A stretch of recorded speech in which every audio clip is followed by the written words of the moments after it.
My channel. আর আজকে আমি একটা নতুন ভিডিও নিয়ে এসেছি। এটাতে কোনো মানে লাইক বাইরে ঘুরতে যাওয়া ঠাওয়া কিছু নেই। তো এইটাতে ব্যাপারটা হচ্ছে যে আজকে হচ্ছে সোমবার 15 জানুয়ারি, মানে মকর সংক্রান্তি। আর আজকে আমার বাড়িতে পিঠে রান্না হবে। সেটা সবার বাড়িতেই হয়, আমার বাড়িতেও হবে, তাই চলে এসেছি। তো যাই হোক, আমি কালকে আমাদের লুচি হয়েছিল, ঠিক আছে? কচুরি হয়েছিল। তো সেইটার ভিডিও আমি অলরেডি আপলোড করে দিয়েছি মিনি ব্লগে। না দেখে থাকলে আমি চ্যানেলের লিংক দিয়ে দেবো ডেসক্রিপশনে, দেখে আসতে পারো। অ্যান্ড থাম্বা, দেখতে যাওয়ার কোনো তাড়া নেই। আগে এটা দেখো, তারপর দেখবে ওটা, ঠিক আছে? আর এখন বাজে হচ্ছে সকাল 11:15। হুম। আর আমার ঘরের অবস্থা দেখো। হুম, এটা আমার ঘরের অবস্থা। আমি সকাল থেকে কিছু কাজ করিনি। এখন সব কাজবাজ কমপ্লিট করবো। কাজবাজ কমপ্লিট করে পাটিসাপটা বানাবে মা যেহেতু, তাই জন্য কালকে নারকেল কুড়িয়ে রাখা হয়েছিল, সেটার ভিডিও পেয়ে যাবে, তোমরা তো দেখেইছো। হ্যাঁ, তো নারকেল কুড়িয়ে রেখেছিল, ওটাকে আমাকে মাখাতে হবে, তারপর মা এসে করবে। আর যাই হোক, দেখতে থাকো কি হয়। আমি জানি না কি হবে কি না হবে, দেখতে থাকো। বড় ব্লগ বানাচ্ছি যখন, অবভিয়াসলি একটু বকবক তো করতেই হবে। তো বড় ব্লগ বানানোর মানে কি?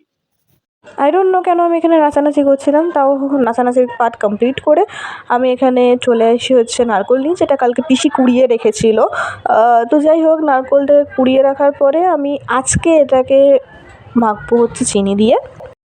তারপর আমি চলে আসি এখানে একটা গামলা নিয়ে। তারপরে এই গামলাটার মধ্যে নারকেল কোড়ানোটাকে ট্রান্সফার করে নিই ভালো করে। আর যেহেতু বাটির শেপের হয়ে গেছে, তাই জন্য সব হাত দিয়ে ভালো করে ছাড়িয়ে নিলাম। আর তারপর আমার আংটিটাকে খুলে নিলাম, যেহেতু মাখাতে হবে বেশ করে।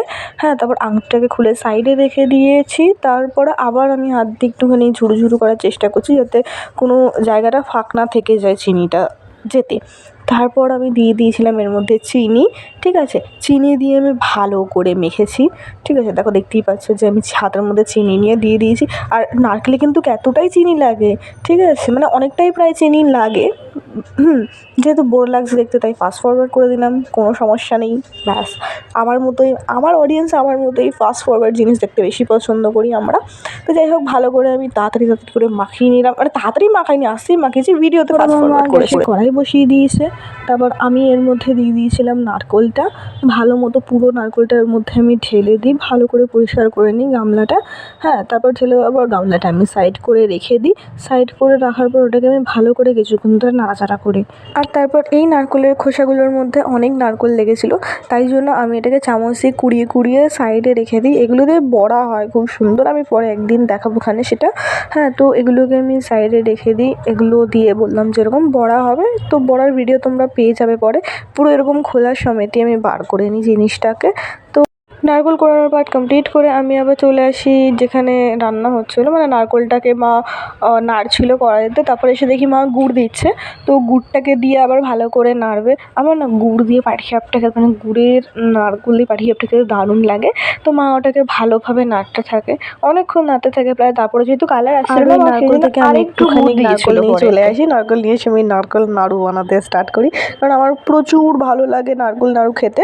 তাই জন্য আমি সেই রকম মতো শেপ দিতে স্টার্ট করি। বাট ফার্স্টেরটা না হয়ইনি একদম, মানে কেমন যেন একটা ট্যাড়া ব্যাকা হচ্ছিলো। তারপর মাকে জিজ্ঞেস করে আসলাম কীরমভাবে করবো।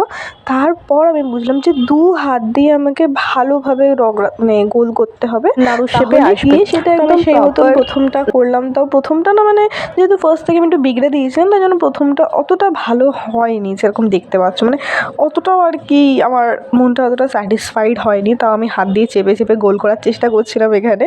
হ্যাঁ, তো তাও অনেক কষ্ট করছিলাম যাতে গোল হয়ে যায়, বাট হচ্ছিলোই না ওটা। তো যাই হোক, তাও ভাবলাম যে এইরকমই হোক না কেন, আমিই তো খাবো, তাই জন্য আবার একটুখানি নিয়ে নিলাম হাতের মধ্যে নারকেল। এবার এই যেটা নিয়েছি, এইটা মানে খুব সুন্দর হয়েছিল, ঠিক আছে? মানে আমার মধ্যে একটা আলাদা কনফিডেন্স চলে এসেছে যে আমি পারি নাড়ু বানাতে। এরকম একটা কনফিডেন্স চলে আসে এই নাড়ুটা দেখে। দাঁড়াও, দেখতে পাবে। দেখো, ভালো করে গোল করছি আমি হাতের মধ্যে দিয়ে।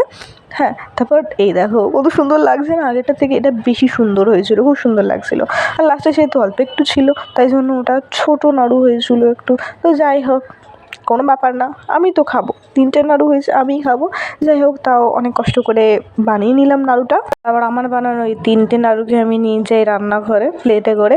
আর রান্নাঘরে নিয়ে গিয়ে আমি রেখে দিই ফ্রিজে, মানে ডিপ ফ্রিজে রেখে দিই, যাতে তাড়াতাড়ি এটা শক্ত হয়ে যায়, ঠিক আছে? ডিপ ফ্রিজে রেখে ওটাকে টাটা বলে ফ্রিজটা আমি বন্ধ করে দিয়ে চলে আসি। এখন মা পাটিসাপটার জন্য বাটার বানাচ্ছে, ঠিক আছে? এটা পুরোটাই চালের গুঁড়ো দিয়ে করেছিল। ফাইনালি অনেকটা সুজি দিল। সুজি দেওয়ার পর সেটাকে আই ডোন্ট নো কী করেছিল, তো যাই হোক, তো যেহেতু নারকেলটা শক্ত হয়ে গেছিলো তাই জন্য মা আরেকবার জাল দিচ্ছিলো এটা নরম হওয়ার জন্য। আর সাইডে এখানে দুধ গরম হয়েছিল, ওই দুধ দিয়ে এটাকে ভালো করে মাখাতে হবে, ঠিক আছে। আমাদের কিন্তু ফুল ক্রিম দুধ আনা হয়, তোমরা যেরকম দুধ ইউজ করতে পারো, বাট আমাদের ফুল ক্রিম দুধ আনা হয়, তো সেই দুধ দিয়েই মা করছিলো। আর যেহেতু শর্টটা ছিল, শর্টটাকে মা সাইড করে দিয়েছিলো যাতে শর্টটা না পড়ে। তারপর ভালো করে হাতাটা দিয়ে মা একটু মাখিয়ে নেয়, যেহেতু গরম ছিল দুধটা তাই জন্য হাতা দিয়ে মাখায়। পরে আবার হাত দিয়ে মাখিয়েছিল, বাঙালি মানেই হাত, হাত ছাড়া বাঙালিদের কিছু চলে না, তো সেই মতনই। তারপর আমি এখানে চিনি গুঁড়ো করছিলাম, ম্যাজিক দেখাচ্ছি, এত সুন্দর ম্যাজিক দেখিয়েছি, চিনিটা যে গুঁড়ো হয়েছে সেটাই আমি দেখাতে ভুলে গেছি। তো যাই হোক, তারপরে আমি মাকে দিয়ে দিলাম চিনিটা, আর মা সেই চিনির গুঁড়োটা আবার ব্যাটার মধ্যে দিয়ে ভালো করে হাত দিয়ে মাখাতে স্টার্ট করলো, ঠিক আছে, যাতে সব জায়গায় চলে যায়, যাতে এক জায়গাতে মিষ্টি মিষ্টি না মনে হয় বেশি। আর আমার মা যখন এই কাজবাজ করছিলো তখনই দেখি মাসি চলে আসে, তোমাদেরকে দেখাতেই ভুলে গেছি যে মাসিও এসছে।